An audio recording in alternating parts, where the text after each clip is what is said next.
네, 여러분 안녕하십니까? 축산환경 정책 방향 교육을 맡은 농림축산식품부 축산환경자원과 황정훈 주무관입니다. 축산환경 분야가 여태까지의 축산 이런 관련된 정책 중에서 어떻게 보면 가장 많은 변화가 이루어지고 있는 분야가 아닐까 생각이 됩니다. 축산에 어떻게 보면 여태까지는 열심히 축산물을 생산을 하면 되었지만은 이제는 시대적인 요구가 축산 환경에 대해서 그리고 축산 악취 저감과 가축 분유 처리에 대한 요구가 시대적으로 요구가 되고 있는 상황입니다. 이번 교육이 여러분의 축산업 경영에 많은 도움이 되기를 바라면서 강의 시작하도록 하겠습니다.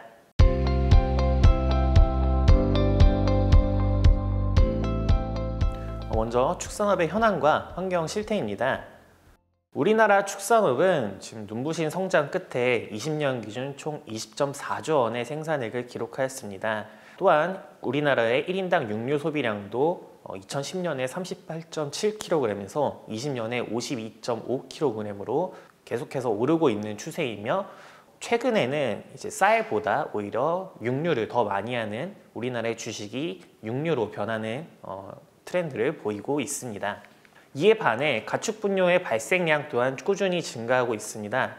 2022년 기준의 가축 분뇨 발생량은 약 5,070만 톤으로 과거에 비하면 약 1,000만 톤가량이 늘어나고 있고, 사육두수의 증가 기조와 함께 지속적으로 분뇨 발생량 또한 증가할 것으로 예상되고 있습니다.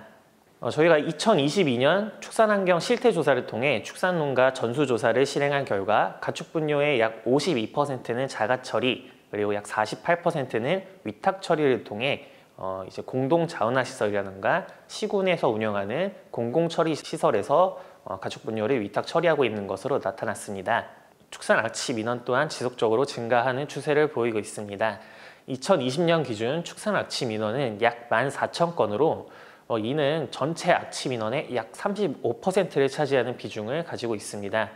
5년 사이에 축산 악취 민원이 약 2배 이상 증가하고 있어 최근 단일 산업 중으로는 가장 많은 악취 민원의 대상이 되고 있습니다. 이 주요 원인으로는 공공기관의 지방 이전, 그리고 귀농귀촌 인구의 지속적인 증가 등을 통해서 이제 축산 악취 민원이 이제 농촌에서 당연하게 나는 그런 냄새가 아니라 그분들의 삶의 질을 방해하는 그런 요소로 부상하고 있음을 뜻하고 있기도 합니다. 이에 따라서 악취 민원에 대한 대응도 굉장히 중요해지고 있습니다. 또한 국제적인 탄소 중립 기조에 따라서 농축산업의 온실가스 저감에 대한 요구도 지속적으로 증가하고 있는 추세입니다. 축산 분야 온실가스 배출량은 20년 기준 약 9,700만 톤으로 온실가스 배출량 역시 분뇨 발생량과 사육두수 발생량과 똑같이 지속적으로 증가하고 있는 추세입니다. 전체 온실가스 비중에서 농업 분야가 그렇게 많은 포션을 차지하고 있는 것은 또 아닙니다. 다만 이제 축산 분야 같은 경우에는 농업 분야의 약 50%의 온실가스 비중을 차지하고 있고, 이것이 단일 산업으로는 또 굉장히 많은 비중을 차지하고 있기 때문에 농촌 분야의 탄소 중립을 위해서는 축산 분야의 온실가스 저감이 굉장히 지금 중요해지고 있는 추세입니다. 최근 농촌의 도시화 등 농경지 면적 감소로 인해서 가축 분뇨의 살포지 또한 지속적으로 감소하고 있는 추세입니다. 기존에는 가축 분뇨를 대부분 퇴비 또는 액비화하여 처리를 하였는데, 이러한 퇴비와 액비를 사용할 수 있는 농경지 자체가 계속적으로 줄어들고 있다는 것이죠. 그래프를 보고도 아시겠지만은 가축 분뇨 발생량은 지속 증가하지만 경지 면적은 반대로 감소하고 있기 때문에 가축 분뇨를 퇴액비화하여 뿌릴 수 있는 땅이 줄어들고 있다고 전망할 수 있습니다. 2030년에는 지금보다 농경지 면적이 약 11% 이상 감소될 것으로 전망이 되고 있으며, 이에 따라서 가축 분뇨를 기존의 퇴비와 액비화하는 것이 아니라 다른 이제 농경지에 살포하는 방법이 아닌 다른 처리 방식으로의 도입이 필요한 시점이 되고 있습니다. 이를 종합적으로 판단했을 때 환경 친화적 축산업 전환이 필요한 시점이라고 할 수 있습니다. 어떻게 보면 축산업의 부정적 이미지가 지금 사회적으로 굉장히 만연해 있는 상황이고, 이러한 부정적 이미지 하에서는 지속 가능한 축산업을 이룰 수 없다고 지금 판단이 되고 있습니다. 일례로 이제 조사기관에서 실시한 축산업에 대한 인식조사 결과 국민의 약 60% 정도는 축산업에 대해 굉장히 부정적 인식을 가지고 있는 것으로 확인되었습니다. 축산업의 악취라던가 축산업에서 발생하는 온실가스가 우리나라 그리고 세계적인 환경 오염의 주범이 되고 있다라고 국민들이 생각을 하는 것이죠.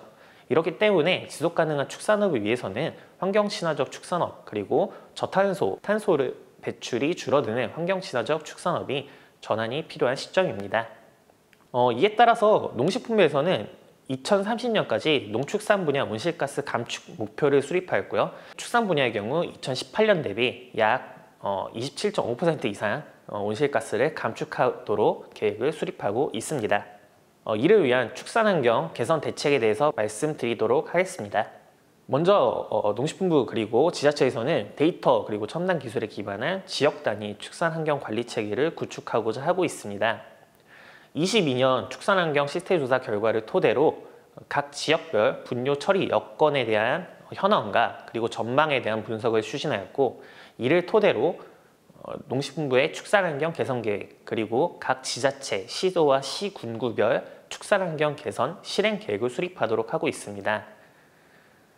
두 번째로는 가축분뇨 처리 방법의 다각화입니다.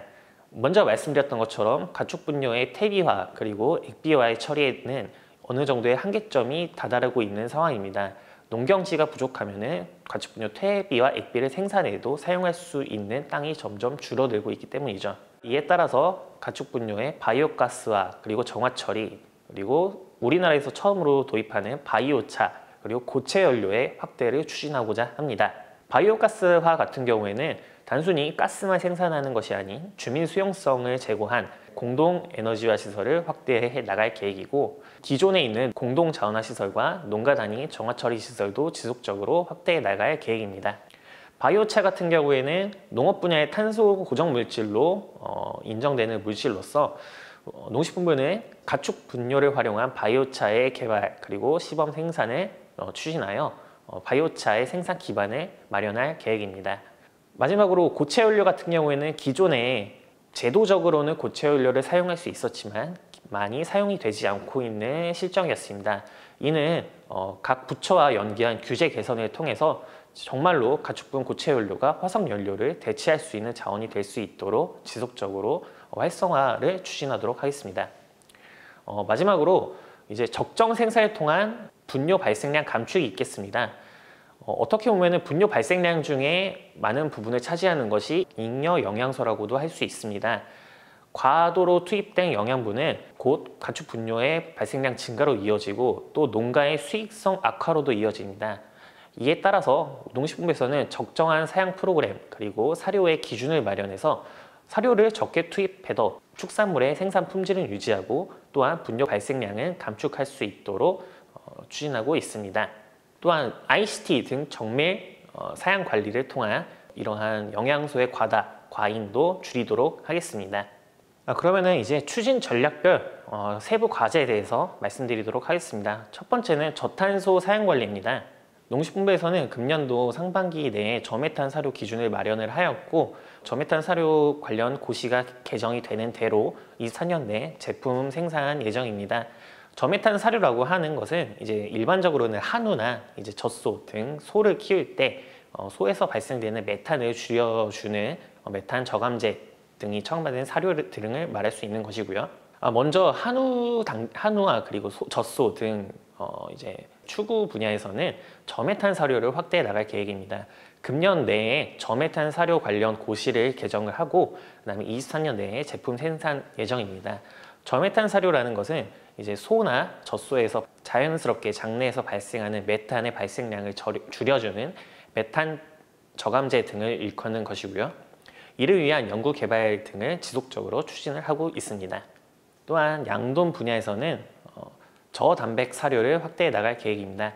조단백이 약 1% 줄어들 시 분뇨 내 질소 함량 그리고 악취의 주 성분인 암모니아 함량 그리고 온실가스 함량도 매우 많이 줄일 수 있습니다. 이에 따라서 사료 내 단백질 함량이 적정하게 첨가된 적정 단백질 사료와 저단백질 사료를 지속적으로 확대해 나갈 계획입니다.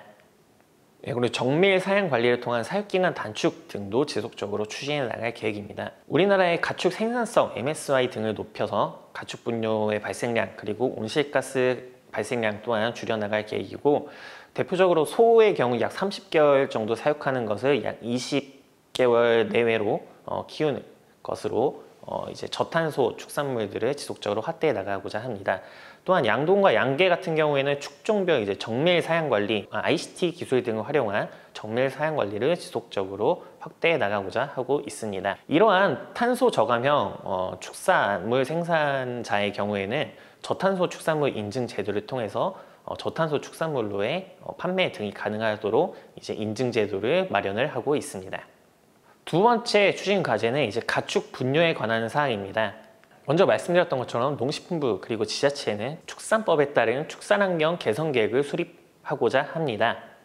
22년 실시한 축산환경 실태조사 결과에 기반하여 경축순환 그리고 분뇨 처리 방안 등이 포함된 시군구별 실행 계획을 수립을 하게 되고 있으며, 간단하게 예를 보여드린다고 하면은 경기도 A시 같은 경우는 분뇨 발생량이 지속적으로 증가하고 이에 따른 살포지가 반대로 감소할 것으로 예상이 되고 있기 때문에 그 양만큼 분뇨의 처리 방안을 기존의 퇴액비화에서 다른 방안, 바이오차라든지 고체연료나 바이오가스 등으로 확대하는 것을 추진하도록 계획을 수립을 하고 있습니다.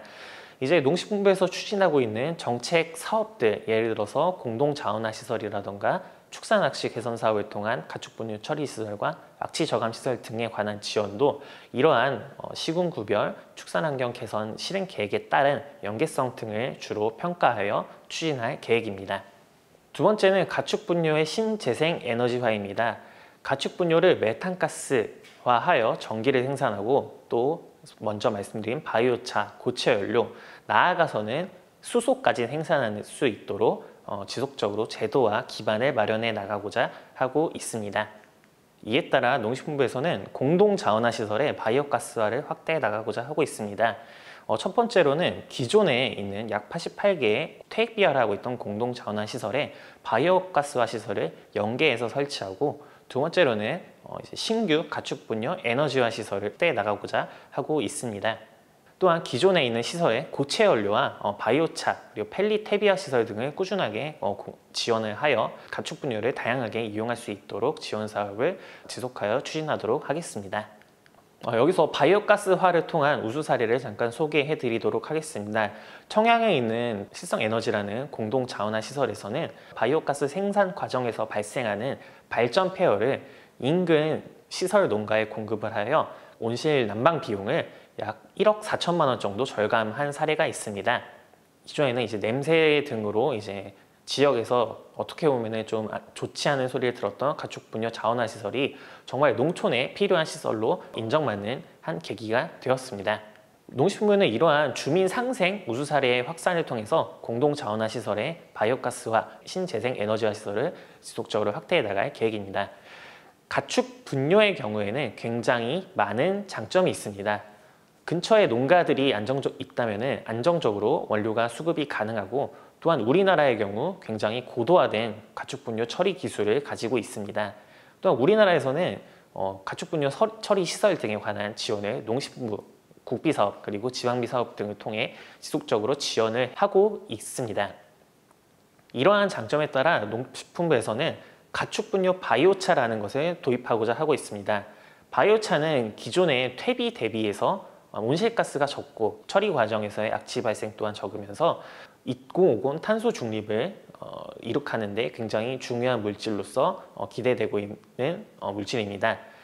간단하게 설명드리면 바이오차라는 것은 이제 가축 분뇨로 만든 숯이라고도 어떻게 보면 보실 수 있을 겁니다. 가축 분을 약 350도 이상의 고열에서 처리를 해서 온실가스를 저장하게 되고요. 이렇게 저장된 온실가스는 약 100년 이상 토양에 저장이 되게 되면서 우리나라에서 농촌 탄소 중립에 큰 역할을 할 것으로 기대되고 있습니다. 농식품부에서는 가축 분뇨의 바이오차의 확대를 통해서 일단 퇴비로 생산되는 것보다 농경지에 투입되는 가축 분뇨 유래 바이오차의 생산량이 굉장히 줄어들 것으로 생각이 되고 있고, 생산 과정에서 퇴비 대비해서 악취 발생량이 굉장히 줄어들 것으로 생각을 하고 있습니다.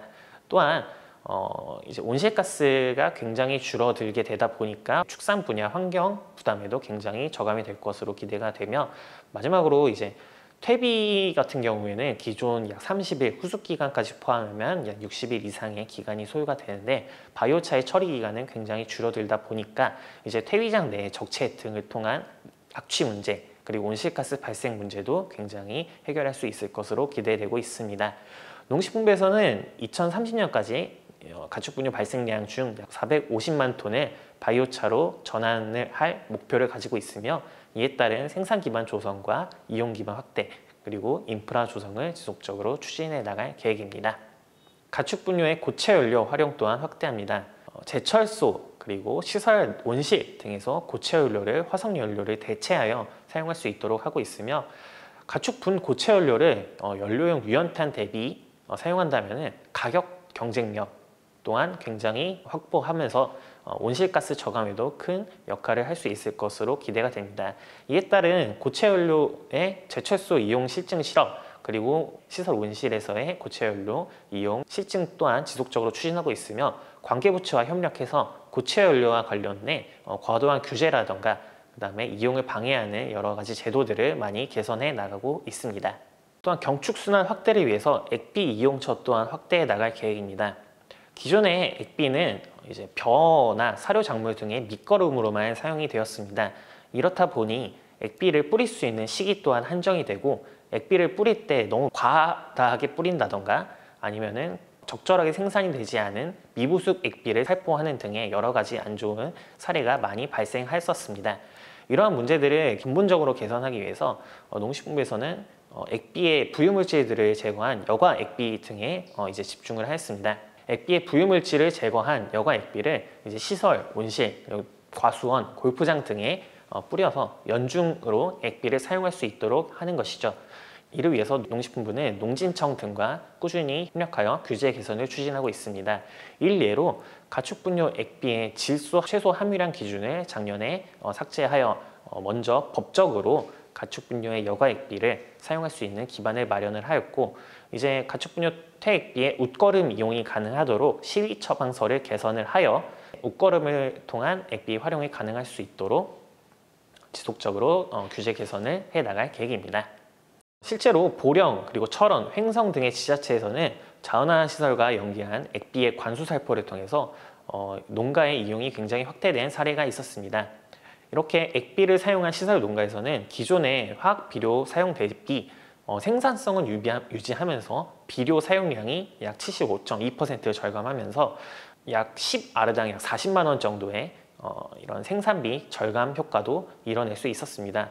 또한 퇴액비의 토양 개선 효과를 통해 작물의 이제 비타민 함량이라든가 식이섬유 함량 등의 작물 품질의 향상 효과도 기대할 수 있었습니다. 퇴액비의 사용이 여태까지 굉장히 경종농가에서는 퇴액비를 사용했을 때 많이 발생했던 문제점들, 가스라던가 냄새라던가 했던 문제점들 때문에 경종농가에서 사용을 꺼려했던 것이 사실입니다. 따라서 이러한 경종농가 대상 교육을 통해서 가축분유의 퇴액비가 여러 가지 적정하게 사용되었을 시 농장의 경영에도 도움이 된다는 점을 지속적으로 교육을 해 나가고 있습니다. 가축분유 액비를 사용한 농가의 약 85.2%는 액비 사용에 대해 굉장히 만족해하는 것으로 나왔으며, 이러한 가축분유 퇴액비의 사용 확대를 위해서는 축산 농가, 그리고 공동 자원화 시설 등에서의 가축분유 퇴액비의 적정 생산이 또 다시 중요해지는 시점이라고도 할 수 있겠습니다. 세 번째는 축산 악취 저감에 관한 사항입니다. 농식품부와 산하기관에서 추진한 조사 결과 축산 농가에서의 악취 발생 주요 원인은 대표적으로 양돈 농가의 경우 이제 축산의 분뇨 관리 그리고 처리에 대한 미흡이 주 원인이었습니다. 그리고 또한 양돈 슬러리 피트의 분뇨가 굉장히 적체되어 있는 것 또한 문제였죠. 최근에 가축 전염병이 발생하게 되고 가축 분뇨의 이동이 중지가 되게 되면은 농가에서는 가축 분뇨를 처리하지 못하고 이동 중지가 되는 약 5일 동안의 기간 동안 분뇨를 반출할 곳이 기존에 너무 적체가 많이 되어 있었기 때문에 그 5일 동안도 버티지 못하고 분뇨가 정말 그 슬러리 피트를 넘어서 돼지가 사육하는 곳까지 넘쳐 흐르는 경우도 굉장히 많았습니다. 이러한 사태를 미연에 방지하기 위해서 양돈 슬러리 피트의 내부의 분뇨를 적정하게 관리해 나갈 필요성이 확대되고 있습니다. 퇴비사 관리 및 그다음에 퇴비사 내 분뇨의 처리가 굉장히 미흡한 것도 악취 민원의 주요 원인이었고, 마지막으로는 퇴비의 이제 농경지의 무단 야적, 미우숙된 퇴비의 살포 등이 주요 악취 발생의 원인으로 꼽혔습니다. 축산 농가에 악취 저감 시설이 설치를 의무화하도록 축산법이 개정이 되었고, 농식품부에서는 축산법의 시행령 그리고 시행규칙 개정을 통해 양동 농가의 경우 악취 저감 장비와 시설 설치를 의무화하고, 또한 축산업 허가자 준수 사항을 강화하여 슬러리 피트에 대한 관리에 관한 사항, 그리고 퇴비사 내의 분뇨 관리에 대한 사항을 준수 사항을 강화를 하였습니다. 이에 따라서 기존에는 퇴비사의 퇴비를 그냥 분뇨 고액 분리를 하거나 아니면 농가의 분뇨를 수거하여 퇴비사 내에서 그냥 존치를 했다고 하면은 그렇게 하는 것이 아니라 퇴비가 적정하게 부속이 되도록 수분 조절제를 섞어서 함수율을 유지를 하고, 또한 교반 등의 과정을 통해서 퇴비가 적정하게 부속되어 농경지에 살포될 수 있도록 축산농가의 많은 협력이 필요한 상황입니다. 네, 두 번째로 농식품부에서는 이 집중관리 지역의 주민 참여 지역협의체 운영을 통해서 정말 주민이 체감할 수 있는 악취 개선 성과를 도출해 나가고자 합니다. 악취라는 것이 정말 사람에 따라 다르게 느껴질 수 있는 어떻게 보면 심리적 요인이 굉장히 강한 물질이라고 할 수 있습니다. 누군가의 향수 냄새가 누군가에게는 악취가 될 수 있는 것이죠. 이에 따라서 이러한 악취 문제 해결을 위해서는 주민과의 갈등 개선이 가장 시급한 선결 과제라고 할 수 있습니다. 농식품부에서는 이런 집중관리 지역에서 지자체, 그리고 지역의 축산환경 전문가, 그리고 축산농가와 지역 주민이 참여하는 지역협의체를 운영, 확대하고 있습니다. 이를 통해서 정말 그동안에 축산업에 대해서 몰랐던 지역 주민은 이게 이렇게 축산업이 이렇게 하고 있고 축산농가에서 이런 노력을 하고 있구나 라는 것에 대한 공감을 할 수 있는 것이고, 정말 본인이 필요한 나는 이런 시간에 이런 게 굉장히 불편하다 라는 것을 정확하게 말해 주기 때문에 그에 따른 적정한 개선 대책을 또한 도출을 할 수 있습니다. 축산농가 또한 저희가 실제로 이 지역협의체를 운영한 결과 민원인에 대해서 조금 더 이해를 하게 되고, 정말 이 사람이 나에 대해서 괜히 뭔가 안심을 가지고 하는 것이 아니라 이러한 이유가 있었구나 라는 것에 대해서 이해하고, 또한 환경 개선에 대한 의식 또한 제고할 수 있는 것으로 확인이 되었습니다. 실제로 저희가 소통을 실천한 일부 지역에서는 악취 민원이 약 5,000건에서 저희 22년 토탈 약 2,000건으로 사실 2,000건도 아직은 많습니다만 약 50% 이상 감축된 것으로 확인이 되었고, 경축순환 활성화 등에도 도움이 되어 이런 협의체를 통해 경종농가와 축산농가가 같이 연결이 되어 경종농가에서는 퇴액비를 이제 활용을 하게 되고, 이에 따라서 화학비료 사용량 절감 효과도 이뤄낼 수 있었습니다. 마지막으로 저희 탄소 중립 기반 구축에 대해서 말씀드리도록 하겠습니다. 첫 번째로는 스마트 축산, 먼저 말씀드렸던 것처럼 ICT 등 최근 첨단 기술들을 활용해서 사육 단계별로 적정량의 사료 투입, 적정 환기량 조절 등을 통해 최적의 생산 품질을 제고할 수 있도록 추진하고 있습니다. 이러한 스마트 축산 확대를 위해서 스마트 축산 단지를 확대해 나가고자 하고 있습니다. 또한 가축분뇨 처리 지원 사업 등을 통해서 공동 자원화 시설, 그리고 축산 농가의 악취 저감 시설 및 분뇨 처리 시설 등에 대한 지원도 지속적으로 추진해 나갈 계획입니다. 마지막으로 말씀드릴 것이 저탄소 농축산물에 대한 사항입니다. 축산 농가에서 온실가스 저감 활동, 예를 들어서 저메탄 사료에 대한 급이, 그리고 가축 분뇨를 적정하게 처리하고 그다음에 가축 분뇨에 대한 처리 과정에서의 온실가스 줄이기 위한 활동 실현을 하였을 시 이에 대해 온실가스 저감량 등을 측정하여 저탄소 축산물로 인증 판매를 하고자 하는 것입니다. 상반기 시범 사업을 통해 먼저 한우 농가에 대해서 저탄소 축산물 인증 제도를 시범 선정을 하였고, 올해 하반기부터 판매가 이뤄질 계획입니다. 내년부터는 저탄소 축산물에 대한 인증 범위를 양동과 양계로 확대하여 이제 전체적인 축산 농가 자발적인 온실가스 저감 활동을 유도해 나가고자 하고 있습니다. 네, 끝까지 경청해 주셔서 감사합니다. 지금까지 축산환경 정책 방향에 대해서 나누었습니다. 강의 내용이 여러분의 축산업 경영 그리고 지속가능한 축산업 발전에 도움이 되기를 바랍니다. 감사합니다.